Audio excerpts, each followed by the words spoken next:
नमस्कार दोस्तों, मैं अजय कुमार फिर से स्वागत करता हूं अपने YouTube चैनल एके ज्ञान जिस चैनल में। आज हम देखने वाले हैं भारत में गरीबी का निर्धारण या भारत में गरीबी निर्धारण का इतिहास। ठीक है दोस्तों, इससे पहले हम गरीबी के बारे में पढ़ चुके हैं कि गरीबी होती क्या है। ठीक है दोस्तों, कुछ परिभाषाएं जान ली हमने और एक कथन समझा था हमने कि कोई व्यक्ति गरीब है क्योंकि वो गरीब है। रेगनर नरक्से का एक कथन था। ठीक है दोस्तों, और हम जान चुके हैं कि गरीबी होती क्या है। गरीबी एक आर्थिक और सामाजिक स्थिति होती है जिसमें मनुष्य अपने जीवन के मूलभूत आवश्यकताओं की पूर्ति भी नहीं कर पाता। मूलभूत आवश्यकताओं कौन सी होती है? रोटी, कपड़ा और मकान। यदि हम 21वीं सदी करें यानी वर्तमान की बात करें तो रोटी, कपड़ा, मकान के अलावा अन्य भी कुछ ऐसी सुविधाएं होती हैं जो मनुष्य के लिए जीवन में आवश्यक होती है, जैसे शिक्षा संबंधी सुविधाएं, स्वास्थ्य संबंधी सुविधाएं और गरिमापूर्ण जीवन जीने की सुविधाएं। यदि ये चीज भी व्यक्ति प्राप्त नहीं कर पाता है तो वह गरीबी के अंतर्गत आता है। आइए शुरू करते हैं टॉपिक।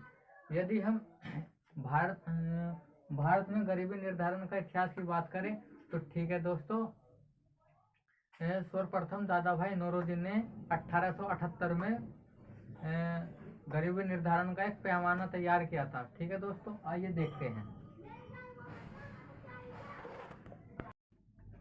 भारतीय संदर्भ में साल 1878 में साल 1878 में दादा भाई नौरोजी ने सबसे पहले गरीबी का पैमाना तैयार किया। सबसे पहले 1878 में दादा भाई नौरोजी ने गरीबी का पैमाना तैयार किया। कब किया? 1878 में। किसने किया? दादा भाई नौरोजी ने किया। ठीक है दोस्तों, इन्होंने बताया कि जो व्यक्ति 16 से 35 रुपए प्रति व्यक्ति प्रति वर्ष, ये बात है 1878 में, इतने रुपए बहुत मायने रखते थे। ठीक है दोस्तों, यदि इनसे कम व्यक्ति कम कमाता है या खर्च करता है वह व्यक्ति गरीब होगा। ठीक है दोस्तों, इसके बाद 1938 में सुभाष चंद्र बोस द्वारा पंडित जवाहरलाल नेहरू की अध्यक्षता में राष्ट्रीय योजना समिति नेशनल प्लानिंग कमेटी का गठन किया गया। कब किया गया? 1938 में सुभाष चंद्र बोस द्वारा पंडित जवाहरलाल नेहरू की अध्यक्षता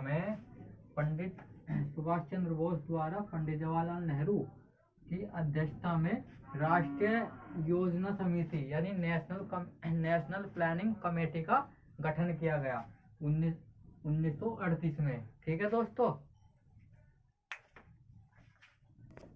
निर्धनता के व्यक्तिगत कारण या गरीबी के व्यक्तिगत कारण। ठीक है दोस्तों, पहला जो कारण है बीमारी, व्यक्तिगत कारण का। ठीक है दोस्तों, बीमारी, अस्वस्थ व्यक्ति कोई भी कार्य को ठीक प्रकार से नहीं कर पाता और वह अपने बीमारी को ठीक करने के लिए अधिक व्यय कर देता है, जिससे उसकी आय प्रतिदिन कम होती चली जाती है। सेकंड है शारीरिक अपंगता, यानी जो व्यक्ति शारीरिक रूप से अपंग है तो वो भी कोई कार्य नहीं कर पाता, जिससे उसकी आय प्रतिदिन कम होती चली जाती है। जानते हैं दोस्तों गरीबी के कारण क्या क्या हो सकते हैं। फर्स्ट पॉइंट है बीमारी। जो व्यक्ति बीमार होता है या बीमारी से ग्रस्त होता है वह कोई कार्य नहीं कर पाता, इसके साथ साथ वह अपनी बीमारी को ठीक करने के लिए अधिक व्यय कर देता है, जिससे उसकी आय प्रतिदिन कम होती जाती है। सेकंड है शारीरिक अपंगता। जो व्यक्ति शारीरिक रूप से अपंग होते हैं तो वह भी कोई कार्य नहीं कर पाते हैं, जिससे वे निर्धन होते चले जाते हैं। निरक्षरता, यानी अशिक्षित लोग अपने व्यवसाय को कुशलतापूर्वक नहीं कर पाते हैं।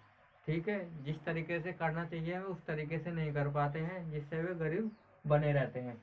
अपव्यय की प्रवृत्ति, कुछ लोग ऐसे होते हैं जो अपनी कमाई से अधिक खर्च कर देते हैं, ये भी एक गरीबी का कारण होता है। ठीक है दोस्तों, यानी आय से अधिक खर्च कर देना अपव्यय की प्रवृत्ति में आता है।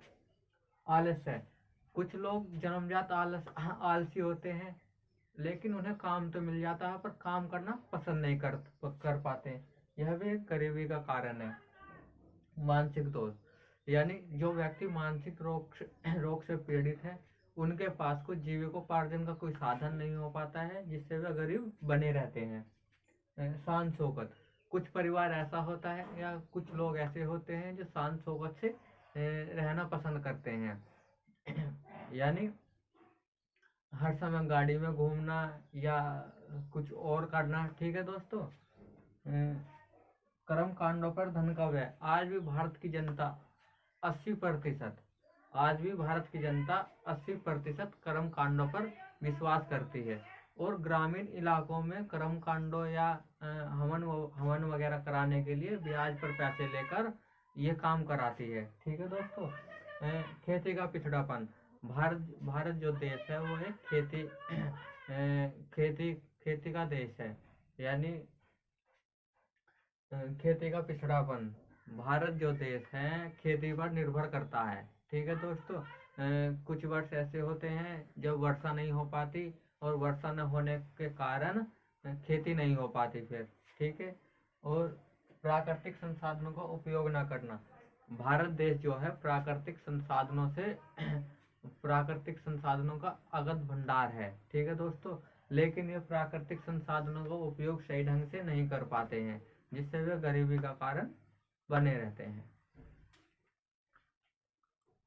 तो अब जानते हैं गरीबी के परिणाम क्या क्या हो सकते हैं। ठीक है।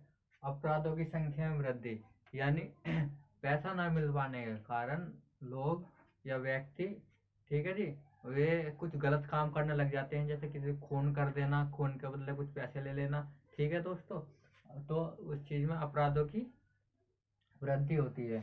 वेश्यावृत्ति, यानी पेट की भूख मिटाने के लिए कुछ औरतें या कुछ परिवार की महिलाएं अपना शरीर बेच देती है अपने परिवार का भरण पोषण करने के लिए। ठीक है दोस्तों।